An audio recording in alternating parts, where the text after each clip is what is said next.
आज हम लोग परपेंडिकुलर एक्सिस थ्योरम पढ़ेंगे। परपेंडिकुलर एक्सिस थ्योरम पढ़ने से पहले एक दो चीज हमको फिर से समझ लेना पड़ेगा, जैसे कि मोमेंट ऑफ इनर्शिया क्या होता है।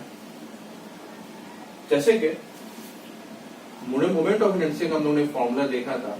मोमेंट ऑफ इनर्शिया का फॉर्मूला होता है m x स्क्वायर। ठीक है, तो सबसे पहले मोमेंट ऑफ इनर्शिया का फिजिकल मीनिंग समझना पड़ेगा हम लोग कि मोमेंट ऑफ इनर्शिया का फिजिकल मीनिंग क्या है। जैसे कि ये मान लेते हैं हम लोग 5 kg मास और यहां मान लेते हैं हम लोग 10 kg मास। तो 5 kg मास को अगर हमको लीनियर मोशन करवाना है तो एक तो हमको फोर्स अप्लाई करना पड़ेगा, और 10 kg वाला बॉडी को भी अगर हमको लीनियर मोशन करवाना है तो इसके ऊपर भी हमको एक फोर्स अप्लाई करना पड़ेगा। मान लेते हैं कि 5 kg वाला बॉडी को भी 2 मीटर पर सेकेंड मूव कराना है और 10 kg वाला बॉडी को भी 2 मीटर पर सेकेंड का स्पीड से मूव करवाना है। अब क्योंकि इसका मास कम है और इसका मास ज्यादा है, इसलिए 5 kg वाला जो बॉडी है उसको ऊपर कम फोर्स लगाने से भी वो 2 मीटर पर सेकेंड से मूव करेगा, मगर 10 kg वाला जो बॉडी है उसको ऊपर ज्यादा फोर्स लगाना पड़ेगा कंपेयर टू F1, तब वो 2 मीटर पर सेकेंड से मूव करेगा। तो इसका मतलब फोर्स जो हम लोग लगाएंगे, फोर्स लगाने के बाद बॉडी जो लीनियर मोशन करेगा, फोर्स लगाने के बाद बॉडी जो लीनियर मोशन करेगा, वो लीनियर मोशन डिपेंड करता है मास के ऊपर। अगर दोनों के ऊपर अगर हम सेम फोर्स लगाते हैं, अगर दोनों के ऊपर हम लोग सेम फोर्स लगाते हैं तो जो हल्का बॉडी है वो ज्यादा स्पीड से मूव करेगा और जो भारी बॉडी है वो कम स्पीड से मूव करेगा। तो इसका मतलब depending upon the mass of the body, depending upon the mass of the body, हम लोग का जो फोर्स लगाना पड़ेगा वो कम भी हो सकता है, ज्यादा भी हो सकता है। अगर बॉडी का मास कम है तो कम फोर्स लगाने से भी बॉडी स्ट्रेट लाइन में मूव करेगा, मगर अगर बॉडी का मास ज्यादा है, 10 kg है, तो इसके कंपेयर में यहां ज्यादा फोर्स लगाना पड़ेगा। तो लीनियर मोशन के लिए हमारा जो मास होता है वो इनर्शिया होता है। मास क्या होता है? इनर्शिया होता है। मतलब जितना ज्यादा मास होगा उसको मूव कराने के लिए हमको उतना ज्यादा फोर्स लगाना पड़ेगा। ठीक है, अब ठीक इसका एनालॉग हम लोग रोटेशनल मोशन में पढ़ते हैं। अब रोटेशनल मोशन के लिए, जैसे कि लीनियर मोशन के लिए, लीनियर मोशन को अपोज कौन करता है? लीनियर मोशन को अपोज कौन करता है? मास करता है। तो लीनियर मोशन के लिए इनर्शिया कौन है? मास। क्यों? लीनियर मोशन के को क्या कर रहा है? अपोज कर रहा है, उसको होने से, लीनियर मोशन को होने से रोक रहा है। कौन रोक रहा है? मास। ज्यादा मास रहेगा तो ज्यादा रोक देगा। वैसे ही रोटेशनल मोशन की इनर्शिया क्या है? रोटेशनल मोशन की इनर्शिया है मोमेंट ऑफ इनर्शिया।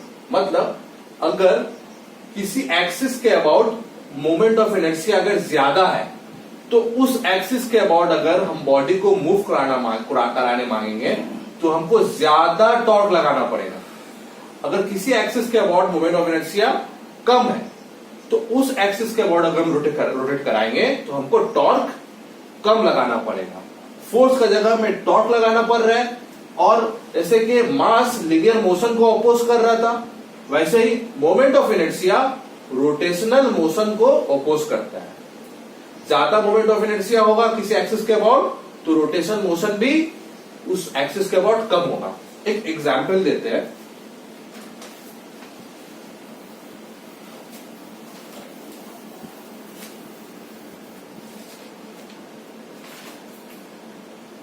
जैसे कि एक रॉड है,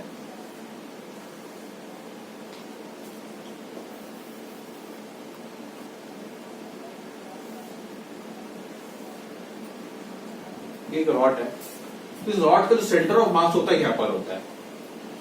ये जो एक्सिस है एक एक्सिस हो गया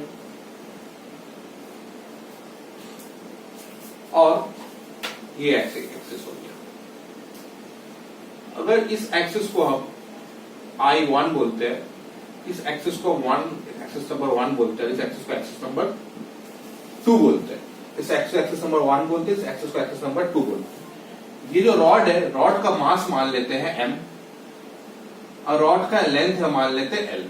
तो रॉड का मास कितना है m और रॉड का लेंथ कितना है l। तो अगर हम इस एक्सिस के अबाउट, ये जो एक्सिस नंबर 1 है इसके अबाउट जो मोमेंट ऑफ इनर्शिया वो अलग है, मतलब I1 के अबाउट मोमेंट ऑफ इनर्शिया है ml² बाय 12 और I2 एक्सिस नंबर 2 के अबाउट मोमेंट ऑफ इनर्शिया है ml² बाय 3।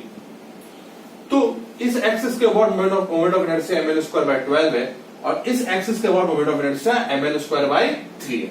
इससे हम क्या समझेंगे? इससे ये समझेंगे कि अगर इस एक्सिस के अबाउट मोमेंट ऑफ इनर्शिया अगर हम लोग मान लेते हैं कि इस एक्सिस के अबाउट अगर हम बॉडी को रोटेट कराते हैं तो इस एक्सिस के अबाउट रोटेट कराना आसान होगा। कम फोर्स लगाना पड़ेगा, कम टॉर्क लगाना पड़ेगा इस एक्सिस के अबाउट बॉडी को रोटेट करने के लिए। और इस एक्सिस के अबाउट बॉडी को रोटेट कराना है, आपको रोटेशनल मोशन करवाना है तो हमको ज्यादा टॉर्क लगाना पड़ेगा। क्यों? क्यों? जो I1 है वो छोटा है, I2 बड़ा है I1 से, I2 बड़ा है I1 से, I2 बड़ा है I1 से। तो मोमेंट ऑफ इनर्शिया क्या है? Moment of inertia rotational motion को अपोज करता है। तो जिस एक्सिस के अबाउट मोमेंट ऑफ इनर्शिया ज्यादा है उस एक्सिस के अबाउट बॉडी को रोटेट कराना टफ होगा, और जिस एक्सिस के अबाउट बॉडी का मोमेंट ऑफ इनर्शिया कम है उस एक्सिस के अबाउट बॉडी को रोटेट कराना आसान होगा। जैसे कि ये है, ठीक इसका तरह ही है। तो ये जो एक्सिस है ये मिडिल से जा रहा है, ये ठीक मिडिल से जा रहा है। तो अगर हमको ऐसे रोटेट कराना, मतलब ये ऐसा रोटेट कराना है, ये जो रोटेट कर रहा है ये इस एक्सिस के अबाउट रोटेट कर रहा है, सेंटर से जो एक्सिस जा रहा है उस एक्सिस के अबाउट रोटेट कर रहा है। और ये जो है अगर इसको ऐसे रोटेट कराएंगे, ये कौन सा एक्सिस के अबाउट रोटेशन हो रहा है? एक्सिस नंबर 2 जो ऐसे जा रहा है, जो एक्सिस ऐसे जा रहा है उसके अबाउट रोटेशन कैसे होगा? ऐसा होगा। और जो मिडिल से जा रहा है उस एक्सिस के अबाउट रोटेशनल मोशन कैसा होगा?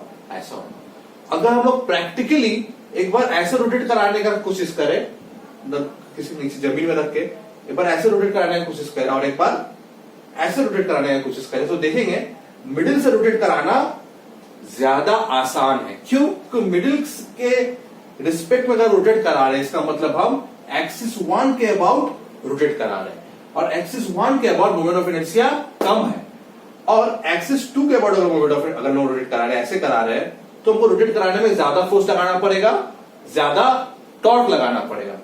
ठीक है, तो इस वजह से इस एक्सिस के अबाउट जो मोमेंट ऑफ इनर्शिया है वो ज्यादा है। तो मोमेंट ऑफ इनर्शिया अगर एक ही बॉडी को हम बहुत तरीके से रोटेट करा सकते हैं, ऐसे भी रोटेट करा सकते हैं, ऐसे भी रोटेट करा सकते हैं, ऐसे भी रोटेट करा सकते हैं, मगर अगर अलग अलग तरीका से रोटेट कराएंगे तो हमको कोई एक पर्टिकुलर वे में रोटेट कराना आसान होगा और कोई एक पर्टिकुलर वे में रोटेट कराना मुश्किल होगा। जिस वे में हमको रोटेट कराना आसान हो रहा है तो उस केस में मोमेंट ऑफ इनर्शिया जो है उस एक्सिस के अबाउट, जिस एक्सिस के अबाउट बॉडी रोटेट कर रहा है, मोमेंट ऑफ इनर्शिया उस एक्सिस के अबाउट कम होगा। और जिस एक्सिस के मान लेते हैं ऐसे रोटेट कराना हमको टफ हो रहा है, ऐसे रोटेट कराने में मेरे लिए टफ हो रहा है, मतलब ज्यादा फोर्स लगाना पड़ रहा है, ज्यादा टॉर्क लगाना पड़ रहा है ऐसे रोटेट कराने में। तो ऐसे जब रोटेट करा रहे हैं तो ये इस एक्सिस के अबाउट रोटेट कर रहा है, तो इस एक्सिस के अबाउट मोमेंट ऑफ इनर्शिया क्या होगा? ज्यादा होगा। यह है physical meaning moment of inertia.